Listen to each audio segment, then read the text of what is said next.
Welcome to my channel! So for today's vlog, mag-island hopping tayo dito sa karagatan ng El Nido. At magpupunta tayo sa isang sikretong lugar. So without further ado, let's go! Good morning guys! So andito na tayo sa El Nido Beach Port. Ito ang starting point ng lahat ng mga mag-island tour. Tour A, B, C, D. So, ayan, dito sa port makikita pa rin natin ang bakas ng Odette, guys. Ayan. Ayan ang isa sa mga bangka na hindi pa natatanggal dyan. Yan, na-damage siya nung Typhoon Odette 2021 pa. 2023 na ngayon. So, anyway, guys, ayan, intayin na natin ang ating boat. Ito na, guys. Mag-start na tayo ng island tour. Yan, nakikita nyo yan ay Cadlaw Island. Ayan ang pinakamalaking island dito sa El Nido. So, from here, puro magagandang tanawin ang makikita ng ating mga mata. Dahil sa sobrang ganda dito, guys, ang El Nido ay tinaguri ang heaven on earth. Ito ay situated dito sa Bakit Bay at binubuo ito ng 45 islands, guys. Malalaki at maliliit na islands. At ang Cadlaw Island ang isa sa pinakamalaking island dito sa El Nido. Diyan sa Cadlaw, meron din diyang lagoon, meron din diyang beach resort, meron din diyang snorkeling place. Pero hindi tayo dyan pupunta, guys. Trivia muna tayo, guys. Alam nyo ba na ang Bakit ay ang second old name ng El Nido? Yan, pinangalanan siyang Bakit noong 1890. Pero meron pang mas naunang pangalan ng El Nido. Yan ay tinatawag nilang Talindak noong 1600. Bago pa siya napalitan ng El Nido noong 1954 ng mga Spaniard. 1954, nung pinangalan ng El Nido ang lugar na to ng mga Spaniard. Meaning, El Nido means nest. Dahil sa sobrang daming mga pugad or nest na nakikita nila dito. Sa mga clips ng mga, ayan, sa mga rock formation na yan. Maraming mga balinsasaw na ibon na gumagawa ng nest dyan. At yung nest na yun ay nakakain. Yun yung tinatawag na nido soup. Kilala ang El Nido dahil sa mga naglalakihang giant limestone cliffs, guys. Diyan, guys, sa mga singit na mga cliffs niyan, diyan gumagawa ang mga swiftlets or mga balinsasaw na ibon ng mga nest na ginagawang soup. Ayun yun. Siyempre, ayan pa rin ang kanilang mga white sand beach. Ayan, ang gaganda, guys. Tsaka yung mga islets nila, yung maliliit na island nila, guys. Marami mga bato-bato, guys, na aesthetic talaga ang dating. Tapos yung kanilang greenish blue, nakamanghamanghang greenish blue water, guys, napakaganda. Syempre yung mga lagoons nila magaganda rin, guys. Talagang mai-enjoy nyo ang pagstay, pagpunta nyo dito sa Palawan. So eto na nga, guys, nag-snorkeling muna kami dahil ang daming tao sa may secret lagoon. So habang nag-iintay kami ng turn namin dahil pila-pila ang tao doon, eto, mag-snorkeling muna. Pero hindi talaga to yung best snorkeling site.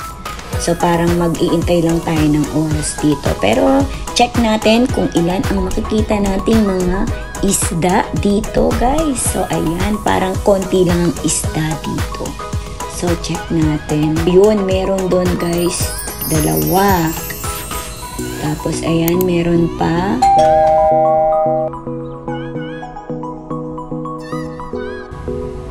Hanap pa tayo dyan sa ilalim. Under the sea. Under the sea.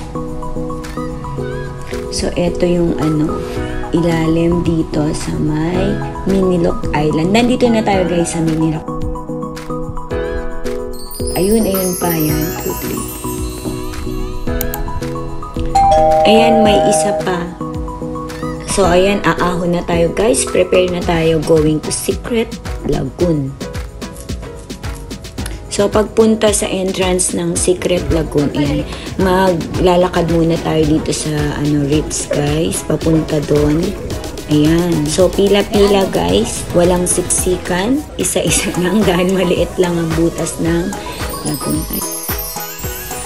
So, dito sa labas guys, may magandang beach dyan, no? Cute. Liit lang siya. Ganda. So, pwede rin dyan magtambay-tambay, swimming, yan. Spend time there. Siguro after na lang sa Secret Lagoon. So, ayan, nag-i-enjoy sila dyan. Yung mga tapos na siguro yan mag-Secret Lagoon, kaya andyan na sila. Ni-enjoy nila nature, rock viewing. So, ayan guys, medyo maraming tao. Itong season na to, month of May. Medyo maraming tourists guys. Nakikita nyo naman, puro sila mapuputi. Ayan. So, ang aking friend, syempre, habang nag-iintay dito sa pila, picture.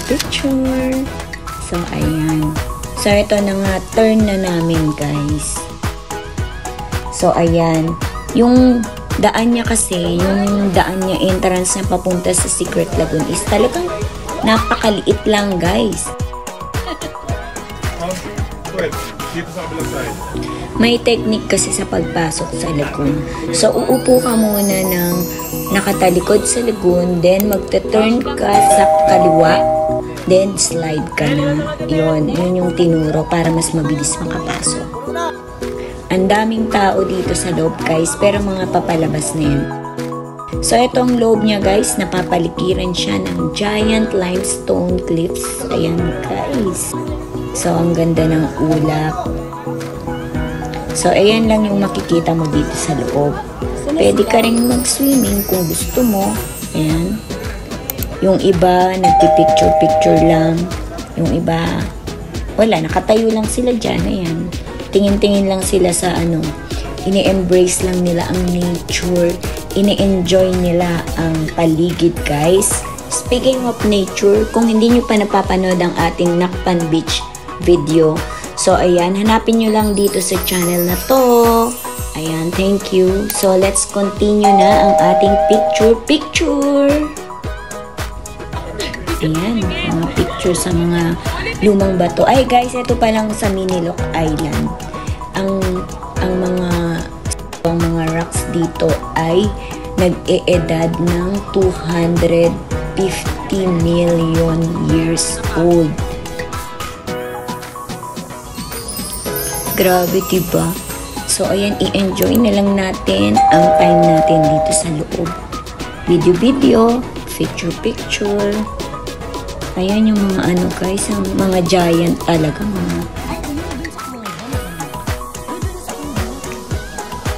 Yan guys, meron dun parang kuweba. Pero hindi siya talaga totally kuweba. Parang uka lang siya.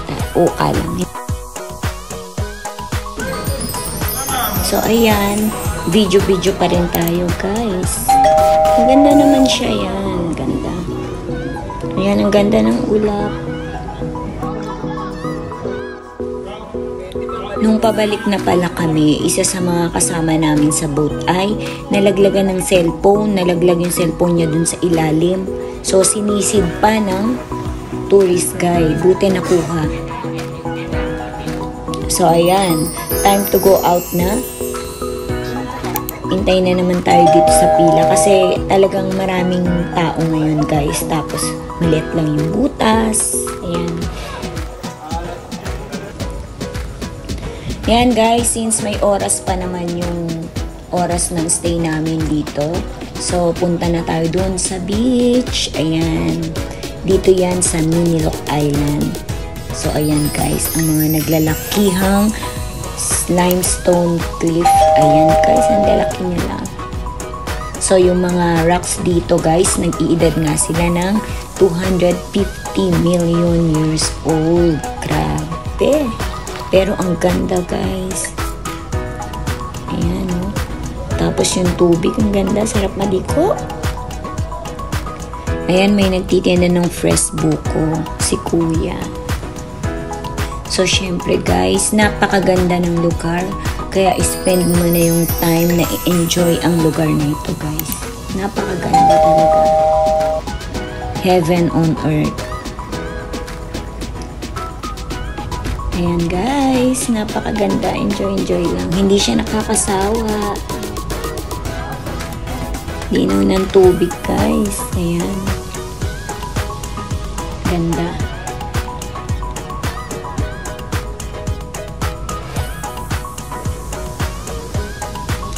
Yung iba guys, pumupunta sila doon, ayan. Chine-check nila, in-explore talaga nilang mabuti. Hindi na ako pumunta doon kasi natatakot ako, baka maiwan ako ng bangka. So, ayan. Miniloc Island.